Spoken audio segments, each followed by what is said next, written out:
Warning. The following program contains disturbing material that might be inappropriate for younger viewers. Parental discretion is advised.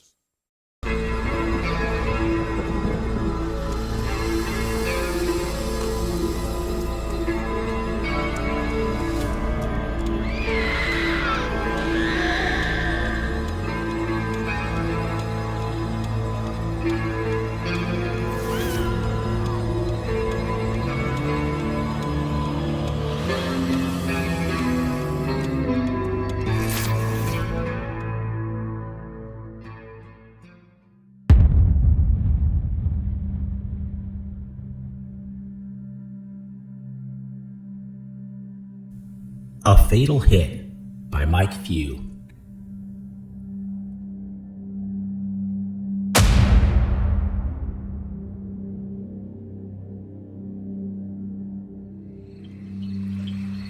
Too much of a good thing can kill you. Yeah, right. Bryan thought as he dropped a big loaf into the porcelain pot.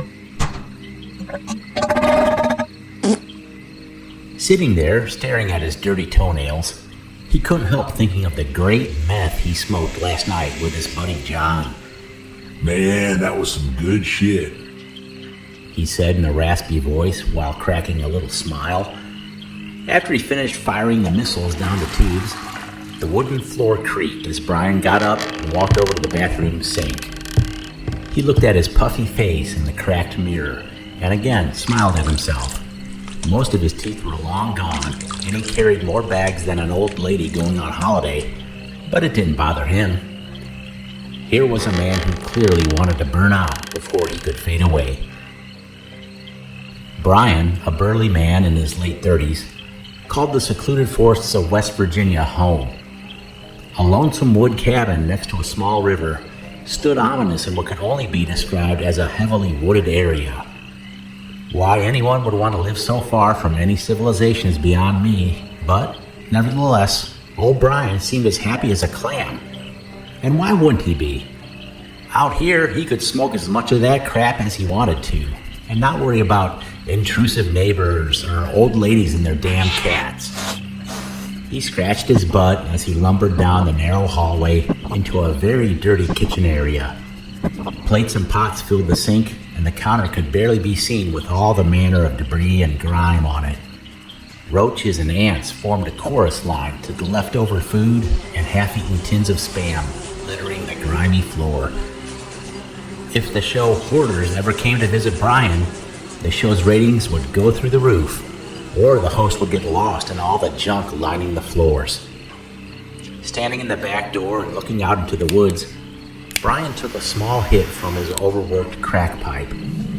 As the foul stench evaporated from his grin, he said, "No better breakfast than Capt Crunch," referring to his favorite cereal, good old Capt Crunch.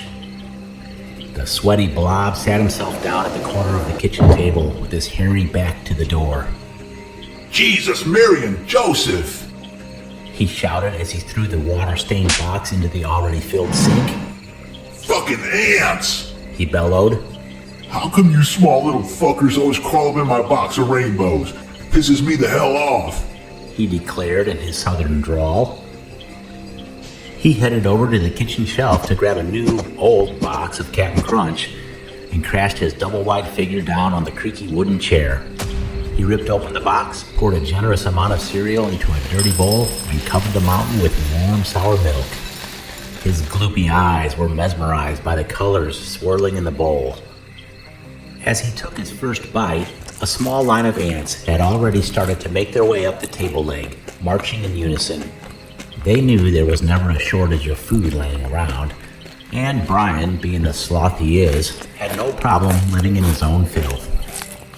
To his right, Bryan noticed this one ant acting very differently from the line on the table, almost like the little creature was throwing a tantrum of sorts. "So what's your problem, buddy?" Bryan asked, looking down at the misbehaving ant. "You pissed because of your miserable little life? Let me assist you with that," he laughed. Bryan lifted his stumpy paw, planning to bring it crashing down on the helpless insect. Suddenly, A flash sparked in front of his eyes, and it felt like Bryan was pushed back into the chair by an unseen force, and in an instant, everything went black.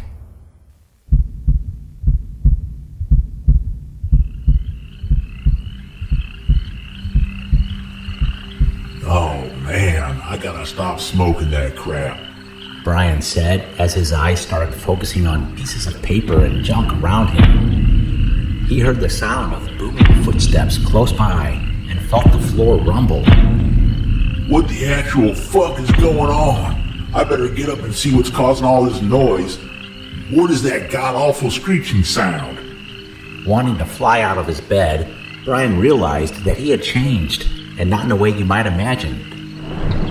He was horrified to look down and see his stumpy meat hooks had been turned into insect claws. What? He had these little antennas jangling from his huge head, and his mouth had a couple of pinchers sticking out of it. He had been transformed into an ant. This can't be, he thought. But his fear was realized when he saw this huge, disgusting foot with the typical cracked white heel almost step on him. He cranked his head up toward what seemed like forever, and there stood a man with huge tree trunk legs leading to an off-white, shit-stained pair of underpants. It was him, standing in front of the bathroom basin, having a look at his ugly mug in the cracked mirror. Oh my god, this can't be happening, Bryan thought to himself. Startled by the loud screeching sound again, the bug-eyed ant saw a house spider peering down at him from behind the basin. This can't be good, He thought. That spider had no intention of inviting him over for dinner unless he was the main course. So Bryan scattered over the floor as quickly as he could. It felt very weird having to run on 6 legs instead of 2, plus being the size he was, it would take forever to get from the bathroom to the kitchen. Nothing made sense, and old Bryan was stuck in a nightmare. Various ants feasting on the crud and crusty old food in the kitchen noticed Bryan running like hell toward the table leg, and instinctively they started following him. Leave me alone! Bryan shouted at the horde, but it had no effect, as the other ants lined up behind him in a mad sprint. He stopped dead in his tracks as pieces of what looked like giant cereal crashed down in front of him. This was followed by a loud, deep bellow. Fucking ants! How come you small little fuckers always crawl up in my box of rainbows? Pisses me the hell off.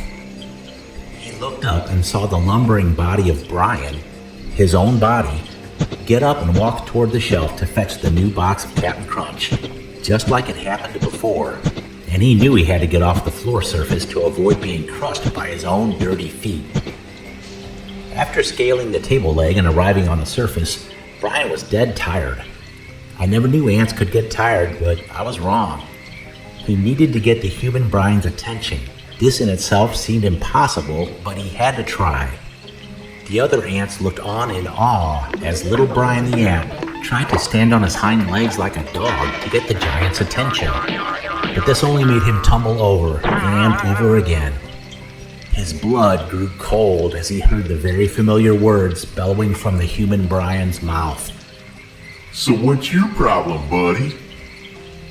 And it was at that moment, Bryan the ant knew he would never again taste the sugary goodness of good old Capt Crunch as his own paw came crashing down on the table. The end.